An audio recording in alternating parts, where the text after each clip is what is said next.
Hello, welcome back to Vidyanadi. എൻ്റെ ഒരു അടുത്ത വീഡിയോയിലേക്ക് എല്ലാവർക്കും സ്വാഗതം. ഞാനൊരു വീഡിയോ ഇട്ടിട്ട് ഏകദേശം 2 ആഴ്ച ആവാറായല്ലേ.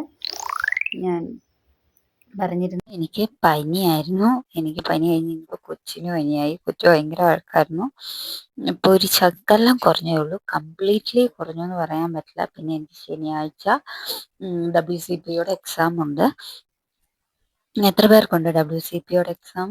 എല്ലാവരും പ്രിപ്പയർ ചെയ്യുന്നുണ്ടല്ലോ അല്ലേ? നന്നായിട്ട് വർക്ക് ചെയ്തോ? ഞാൻ നന്നായി അത്യാവശ്യം നല്ല രീതിയിലൊരു വർക്ക് ചെയ്തായിരുന്നു. പക്ഷേ ഒരു 2 വീക്സ് എനിക്ക് പനിയും കൊച്ചിൻ്റെ ഇതും എല്ലാം കൂടി കാരണം കൊച്ചിനും ഹസ്ബൻഡിനും അമ്മയ്ക്കും ഒക്കെ പനിയായിരുന്നു. അപ്പം എനിക്ക് സത്യം പറഞ്ഞാൽ ബുക്കൊന്നും എടുക്കാനുള്ള സമയം പോലും കിട്ടിയില്ല. ഞാനതുകൊണ്ട് ഇനിയിപ്പോൾ റിവിഷൻ ചെയ്യുവാണ്. ഇന്ന് മുതലുള്ള ദിവസങ്ങളിൽ കണ്ടിന്യൂസ്ലി റിവൈസ് ചെയ്യാനാണ് ഉദ്ദേശിക്കുന്നത്.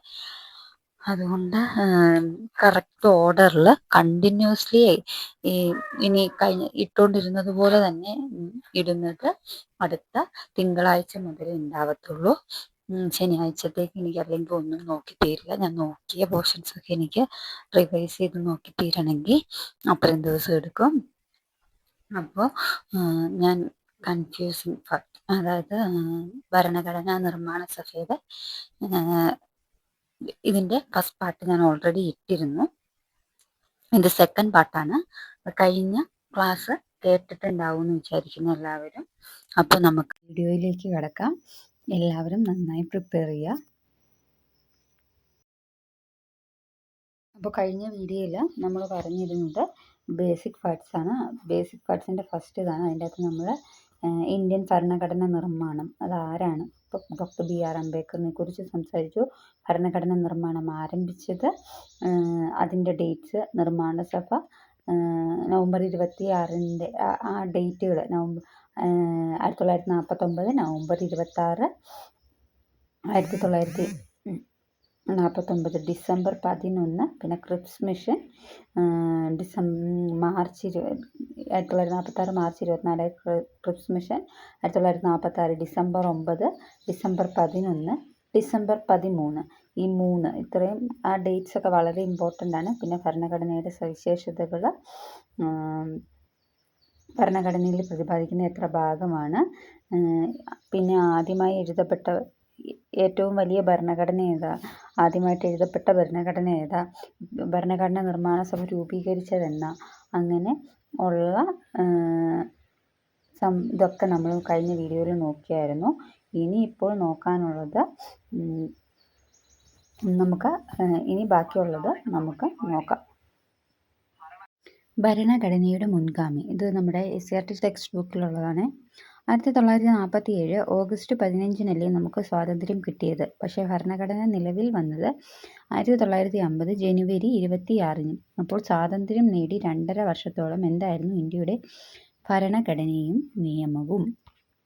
അപ്പം ഇതിൻ്റെ അകത്ത് ചോദിച്ചേക്കുന്നതിൻ്റെ അകത്ത് 2 ക്വസ്റ്റ്യൻസ് വരാം. 1947 ആഗസ്റ്റ് 15 നമുക്ക് സ്വാതന്ത്ര്യം കിട്ടിയത്. പക്ഷേ ഭരണഘടന നിലവിൽ വന്നത് എന്നാന്ന് ചോദിക്കാറുണ്ട്. 1950 ജനുവരി 26 ഭരണഘടന നിലവിൽ വന്നത്.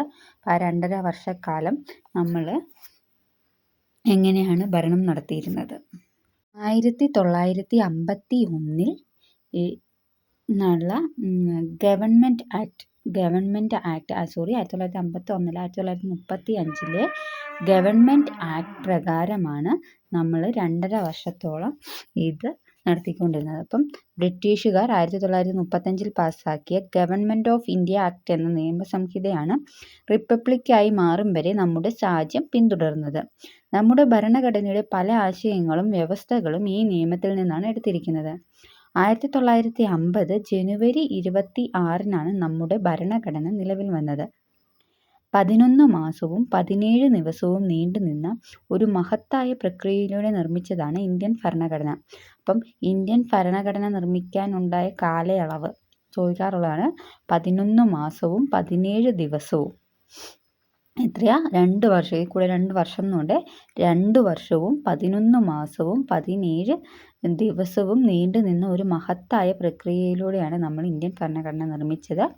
1949 നവംബർ 26 അംഗീകരിച്ച് നിയമമാക്കി നമുക്കായി തന്നെ സമർപ്പിച്ച ഇന്ത്യൻ ഭരണഘടനയിൽ 22 ഭാഗങ്ങളിലായി 395 വകുപ്പുകളും 8 പട്ടികകളും ഉണ്ടായിരുന്നത്. 1950 ജനുവരി 26 നിലവിൽ വന്ന ഇന്ത്യൻ ഭരണഘടന കാലാനുസൃതമായ മാറ്റങ്ങൾ ഉൾക്കൊണ്ടുകൊണ്ട് ഇന്ന് ഒരു സജീവ പ്രമാണമായി തുടരുന്നു. അപ്പോൾ നമുക്ക് ഇന്ത്യൻ ഭരണഘടന നിർമ്മിക്കാൻ എടുത്ത കാലയളവ് 11 മാസവും 17 ദിവസവും. 1949 നവംബർ 26 അംഗീകരിച്ച് നിയമമാക്കി. ഇന്ത്യൻ ഭരണഘടന നിലവിൽ വന്നപ്പോൾ എത്ര ഭാഗങ്ങളുണ്ടായിരുന്നു? 22 ഭാഗങ്ങളും വകുപ്പുകളും 395 പട്ടിക 8 ആയിരുന്നു. 1950 ജനുവരി 26 നിലവിൽ വരികയും ചെയ്തു.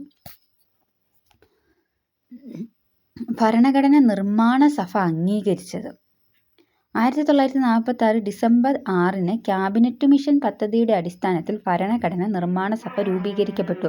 അപ്പോൾ ഭരണഘടന നിർമ്മാണ സഭ രൂപീകരിക്കപ്പെട്ടതെന്നാണ് 1946 ഡിസംബർ 6. ഭരണഘടന തയ്യാറാക്കാൻ നമുക്കടുത്ത കാലയളവ് തയ്യാറാക്കാൻ 2 വർഷം 11 മാസവും 17 ദിവസവും എടുത്തു. നിലവിൽ വന്നപ്പോൾ നമ്മൾ ഓൾറെഡി പറഞ്ഞു, വകുപ്പുകൾ, പട്ടികകൾ. ഭരണഘടനയിൽ 22 ഭാഗങ്ങളും 395 വകുപ്പുകളും 8 പട്ടികകളും ഉൾപ്പെടുത്തിയിരുന്നു. അപ്പോൾ ഭരണഘടനാ നിർമ്മാണ സഭ രൂപീകരിച്ചത് 1946 ഡിസംബർ 6 ക്യാബിനറ്റ് മിഷൻ്റെ അടിസ്ഥാനത്തിൽ ഭരണഘടനാ നിർമ്മാണ സഭ രൂപീകരിക്കപ്പെട്ടു. തയ്യാറാക്കാനെടുത്ത കാലയളവ് 2 വർഷവും 11 മാസവും 17 ദിവസവുമായിരുന്നു. നിലവിൽ വന്നപ്പോൾ 22 ഭാഗങ്ങളും 395 വകുപ്പുകളും 8 പട്ടികകളും ഉൾപ്പെടുത്തിയിരുന്നു. അപ്പോൾ ഭരണഘടനാ നിർമ്മാണ സഭ നിലവിൽ വന്നപ്പോൾ പട്ടികകൾ 8. ഭരണഘടനയിൽ പ്രതിപാദിക്കുന്ന ഭാഗം 22. ഭരണഘടനയിൽ കാണുന്ന വകുപ്പ് അല്ലെങ്കിൽ ആർട്ടിക്കിൾ 395. ഭരണഘടനയിൽ ആകെ എത്ര വകുപ്പുകളുണ്ട്? 480 വകുപ്പുകളുണ്ട്. അപ്പോൾ ഭരണഘടനയിൽ ആകെ എത്ര ഭാഗമുണ്ട്? 25 ഭാഗമുണ്ട്. അപ്പം അതിൽ എക്സ്ട്രാ ആയിട്ട് വരുന്നത് 4 4A-യും 9 9A 9B എന്നിങ്ങനെ 2 ഭാഗങ്ങളുണ്ട്. ഭാഗം 7 നീക്കം ചെയ്തു. 26/1/2025 നമ്മൾ ഭാഗം 7 നീക്കം ചെയ്തത്. ഭരണഘടന നിലവിൽ വന്നപ്പോൾ പട്ടിക 8, ഇപ്പോൾ നിലവിൽ 12 പട്ടികയുണ്ട്. ക്യാബിനറ്റ് മിഷൻ തീരുമാനപ്രകാരം ഭരണഘടനാ നിർമ്മാണ സഭയുടെ ആകെ സംഖ്യ. ക്യാബിനറ്റ് മിഷന്റെ തീരുമാനപ്രകാരം ഭരണഘടനാ നിർമ്മാണ സഭയുടെ ആകെ അംഗസംഖ്യ എന്ന് പറയുന്നത് വിഭജനത്തിന് മുന്നേ 389 ആയിരുന്നു. ബ്രിട്ടീഷ് ഇന്ത്യയിലെ ഗവർണർ പ്രവിശ്യകളിൽ നിന്ന് 292 പേരും ഇന്ത്യൻ നാട്ടുരാജ്യങ്ങളിൽ നിന്ന് 93 പേരും ചീഫ് കമ്മീഷണറുടെ പ്രവിശ്യകളിൽ നിന്ന് 4 പേരും മൊത്തം 389 പേരായിരുന്നു വിഭജനത്തിന് മുന്നേ. അതായത് ഇന്ത്യ വിഭജിക്കുന്നതിന് മുന്നേ. നമ്മൾ പറഞ്ഞു ഇന്ത്യ ഓൾറെഡി വിഭജിച്ചിരുന്നു എന്ന്. ഇന്ത്യ വിഭജിക്കുന്നതിന് മുന്നേ 389. ഇന്ത്യ വിഭജനത്തെ തുടർന്ന് അംഗങ്ങളുടെ എണ്ണം 299 ബ്രിട്ടീഷ് ഇന്ത്യയിലെ ഗവർണർ പ്രവിശ്യകളിൽ നിന്ന് 229 ഇന്ത്യൻ നാട്ടുരാജ്യങ്ങളിൽ നിന്നും 70 പേരുമായിട്ട് അത് ചുരുങ്ങി 299 അപ്പോൾ വിഭജനത്തിന് മുന്നേ 399 വിഭജനത്തിന് ശേഷം 299 ഭരണഘടനാ നിർമ്മാണ സഭയുടെ അംഗസംഖ്യ എന്ന് പറയുന്നത്. ഭരണഘടനാ നിർമ്മാണ സഭയിലെ ആകെ വനിതകളുടെ എണ്ണം. ഭരണഘടനാ നിർമ്മാണ സഭയിലെ ആകെ വനിതകളുടെ എണ്ണം വിഭജനത്തിന് മുന്നേ 17 വിഭജനത്തിന് ശേഷം 15 പേരുമായിരുന്നു. വിഭജനത്തിന് മുന്നേ 17 വിഭജനത്തിന് ശേഷം 15 ഭരണഘടനാ നിർമ്മാണ സഭയിലെ ആകെ മലയാളികൾ 17 പേരാണ്. 17 പേരായിരുന്നു ഭരണഘടനാ നിർമ്മാണ സഭയിലെ മലയാളികൾ. മദ്രാസിൽ നിന്ന് 9, തിരുവിതാംകൂറിൽ നിന്ന് 6, കൊച്ചി 1, ഓൾ യുണൈറ്റഡ് പ്രവിശ്യയിൽ നിന്നും 1. ഭരണഘടനാ നിർമ്മാണ സഭയിലെ ആകെ മലയാളി വനിതകൾ 3 ആയിരുന്നു. ഭരണഘടനാ നിർമ്മാണ സഭയിലെ ആകെ വനിതകളുടെ എണ്ണം 17, ഭരണഘടനാ നിർമ്മാണ സഭയിലെ ആകെ മലയാളികൾ 17, ഭരണഘടനാ നിർമ്മാണ സഭയിലെ ആകെ മലയാളി വനിതകൾ 3 ആയിരുന്നു. ചീഫ് കമ്മീഷണർമാരുടെ പ്രവിശ്യകളിൽ നിന്ന് ഭരണഘടനാ നിർമ്മാണ സഭയിലേക്ക് അംഗങ്ങളായവർ ഡൽഹിയിൽ ദേശബന്ധു ഗുപ്ത, അജ്മീർ മേൽവാരയിൽ മുഖ്ബിഹാരി ലാൽ ഭാർഗവ, കൂർഗിൽ CM പൂനാച്ച, ബലൂചിസ്ഥാനിൽ അബ്ദുൾ സമദ് ഖാഫം. അപ്പോൾ ചീഫ് കമ്മീഷണർമാരുടെ പ്രവിശ്യകളിൽ നിന്ന് ഭരണഘടനാ നിർമ്മാണ സഭയിലേക്ക് അംഗമായ ഡൽഹിയിൽ നിന്ന് ദേശബന്ധു ഗുപ്ത, അജ്മീർ മേർവാറയിൽ നിന്ന് മുഖ്ബിഹാരിലാൽ ഭാർഗവ, കൂർഗിൽ നിന്ന് CM പൂനാച്ച, ബലൂചിസ്ഥാനിൽ നിന്ന് അബ്ദുൾ സമദ് ഖാഫ എന്നിവരായിരുന്നു.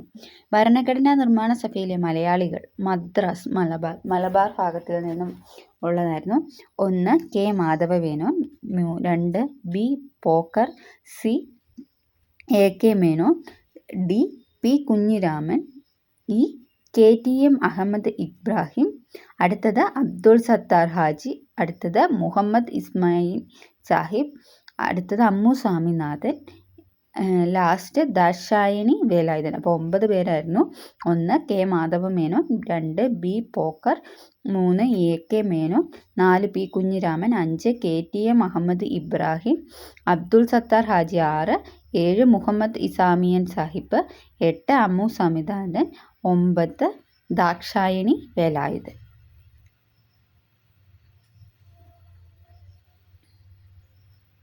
ഐക്യരാഷ്ട്രസഭയുടെ സാർവത്രിക മനുഷ്യാവകാശ പ്രഖ്യാപനത്തിൻ്റെയും ഭരണഘടനാ നിർമ്മാണ സഭയുടെയും ഭാഗമായ വനിതയാണ് Hansa Jeevaraj Mehta.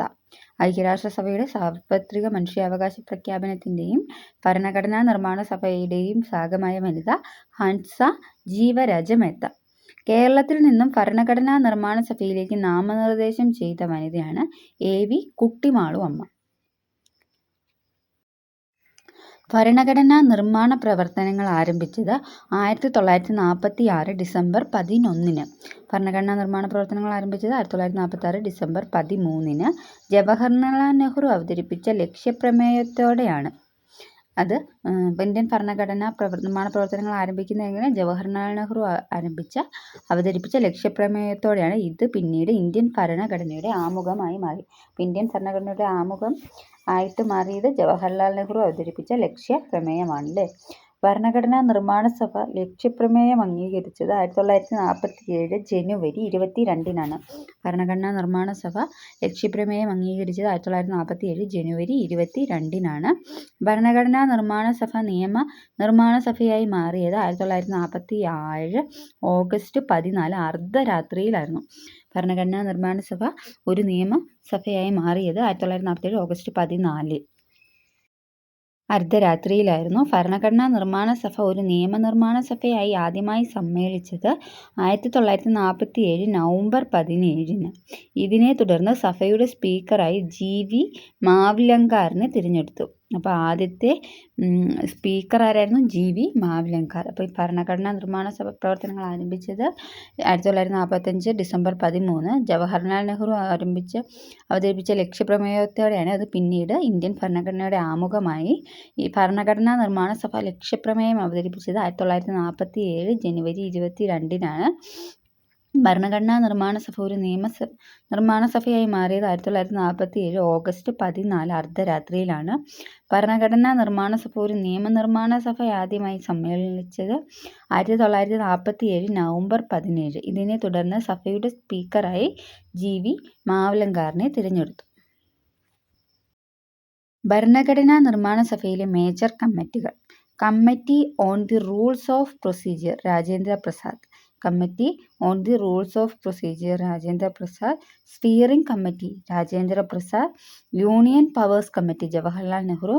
Union constitution committee Jawaharlal Nehru. State committee Jawaharlal Nehru. Drafting committee BR Ambedkar. Provincial constitution committee Sardar Vallabhbhai Patel. ഭരണഘടനാ നിർമ്മാണ സഭയിലെ മേജർ കമ്മിറ്റികളായിരുന്നു committee on the rules of procedure, steering committee എന്നത് Rajendra Prasad, union powers committee, union constitution committee, state committee ഇതിൻ്റേത് ജവഹർലാൽ നെഹ്റു, ഡ്രാഫ്റ്റിംഗ് കമ്മിറ്റിയുടേത് BR Ambedkar, provincial constitution committee Sardar Vallabhbhai Patel. Committee on fundamental rights minorities and tribal Sardar Vallabhbhai പട്ടേലായിരുന്നു. On fundamental right minority and tribal അതിൻ്റെ ആദ്യത്തെ A ആണ്. Fundamental right sub committee JB Kripalani. Minority sub committee HC Mukherjee. North east frontier tribal areas and Assam executive and partially executive areas sub committee Gopinath Bordoloi. Executive and partially executive areas committee other than Assam AV Thakkar. ഭരണഘടനാ നിർമ്മാണ സഭയിലെ minor കമ്മിറ്റികൾ ആദ്യത്തെ major ആയിരുന്നു ഇത്. Minor കമ്മിറ്റികൾ: committee for the function of the constitution assembly GV Mavalankar. House committee B Pattabhi Sitaramayya. 3 language committee Motturi Satyanarayana. Order of business committee KM Munshi. Special committee to examine the draft of constitution Jawaharlal Nehru. Prudential committee Alladi Krishnaswami Ayyar. Financial and staff committee Rajendra Prasad. National flag ad hoc committee Rajendra Prasad.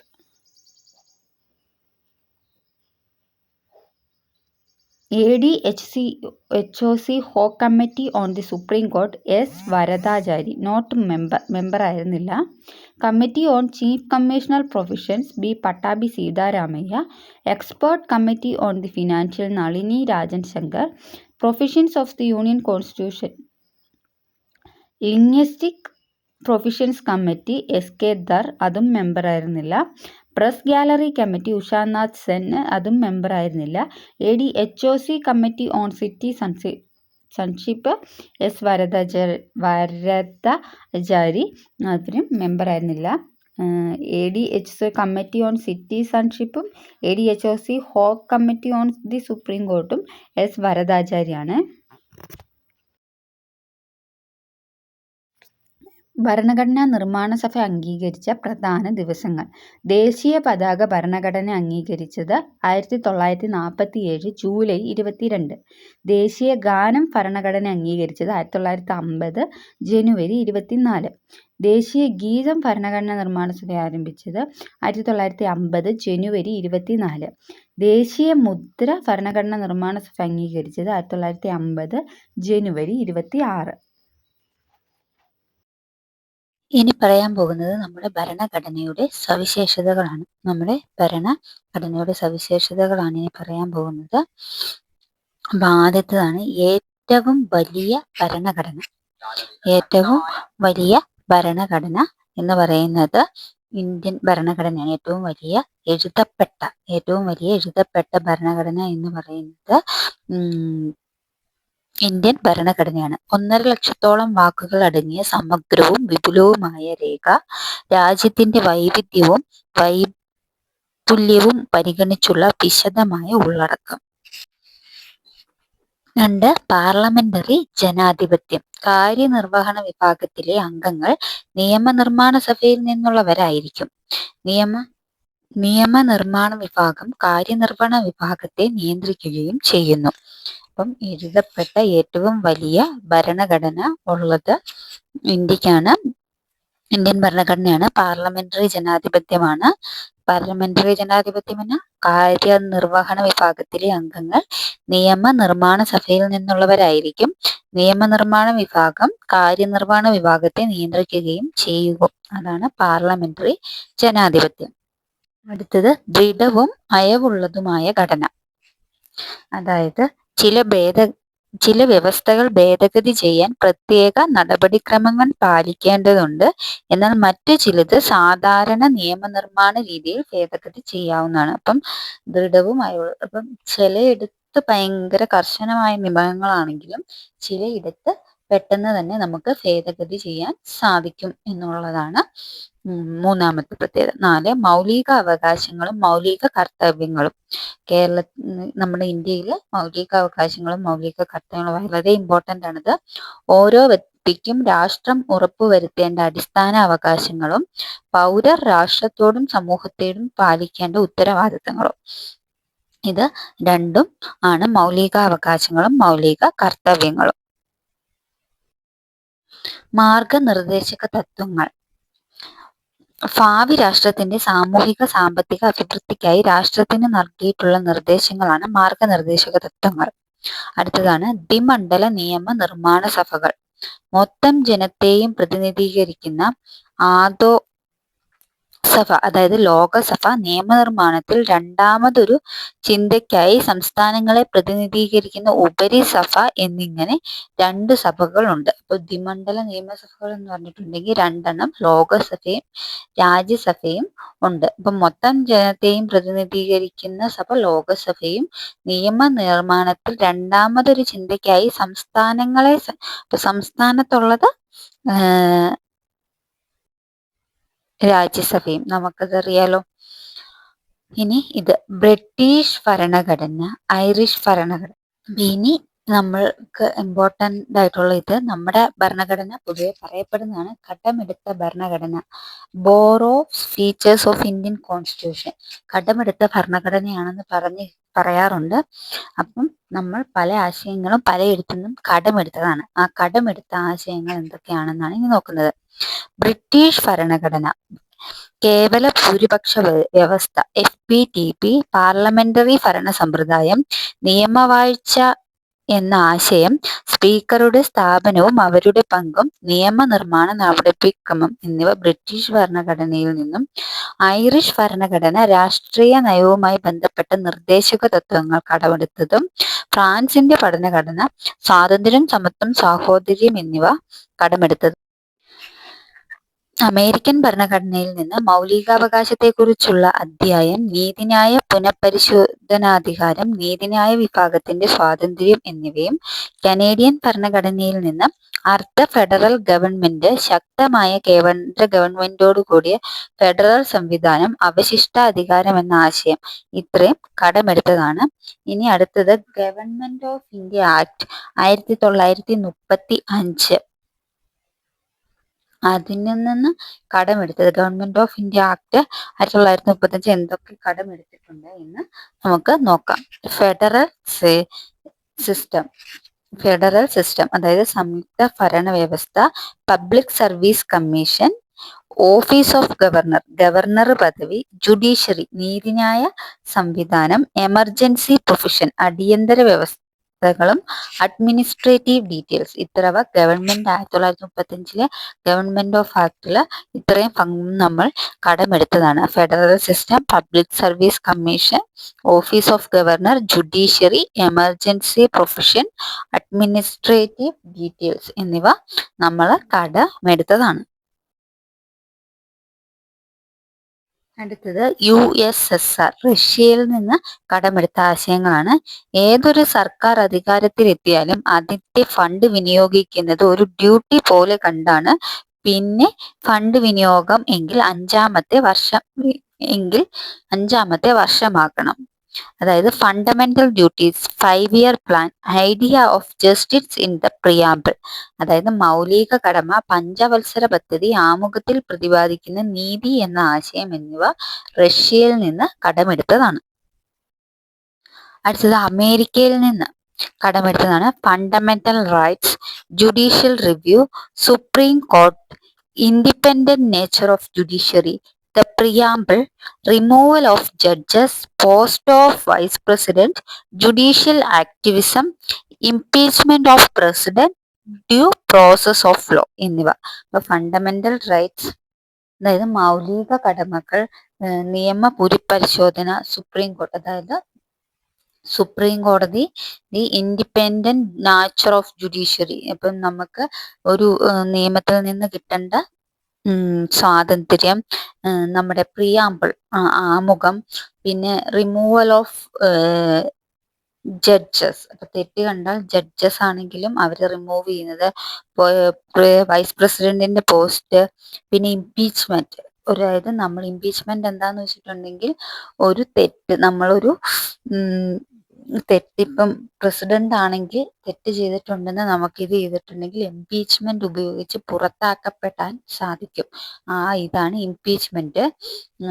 Judicial activism, ആമുഖം, ഉപരാഷ്ട്ര ജഡ്ജിമാരെ പുറത്താക്കൽ, സ്വതന്ത്ര നീതിന്യായ സമ്പ്രദായം എന്നിവയെല്ലാം നമ്മൾ അമേരിക്കയിൽ നിന്നും കടമെടുത്തിട്ടുള്ളതാണ്. അപ്പം ഇത്രയുമാണ് ഈ പാർട്ടിൽ ഉദ്ദേശിക്കുന്നത്. ഇതൊക്കെ വളരെ ഇമ്പോർട്ടൻ്റ് ആയിട്ടുള്ളതാണ്. അപ്പോൾ നിങ്ങൾ വിട്ടുകളയരുത്. ഇപ്പോൾ കുറച്ചൊരു ഡിലേ വന്നിട്ടുണ്ട് എൻ്റെ ക്ലാസ്സിൽ നിന്ന് ഞാൻ പറഞ്ഞു. അപ്പോൾ ഇനി ഡിലേ വരാതെ മാക്സിമം ഞാൻ നോക്കിക്കൊള്ളാം. ഈ സാറ്റർഡേയിലെ എക്സാമും കൂടി കഴിഞ്ഞാൽ പിന്നെ ഞാൻ കണ്ടിന്യൂസ് ആയിട്ട് ഇടാം. അതുപോലെ തന്നെ ഒരു ചെറിയ ഗ്യാപ്പുകൾ വരാൻ ചാൻസ് ഉണ്ട്. കാരണം എന്താണെന്ന് വെച്ചിട്ടുണ്ടെങ്കിൽ എനിക്ക് അടുത്ത മാസം 18-ാം തീയതി പ്രിലിംസിന്റെ എക്സാം വരുവാണെന്ന് എല്ലാവർക്കും അറിയാലോ. എല്ലാവരും പഠിക്കുന്നുണ്ടല്ലോ അല്ലെ? എല്ലാവരും നന്നായി പഠിക്കണം കേട്ടോ. ഒരു ബെസ്റ്റ് ചാൻസ് ആണ്, കളയരുത്. അതിൻ്റെ അകത്താണ് നമ്മുടെ കമ്പനി ബോർഡ് LGS നിൽക്കുന്നത്. അപ്പോൾ എല്ലാവർക്കും ഓൾ ദ ബെസ്റ്റ്. ഇതിൻ്റെ ബാക്കിയായിട്ട് അടുത്ത വീഡിയോയിൽ കാണാം. അപ്പോൾ താങ്ക് യു ഓൾ.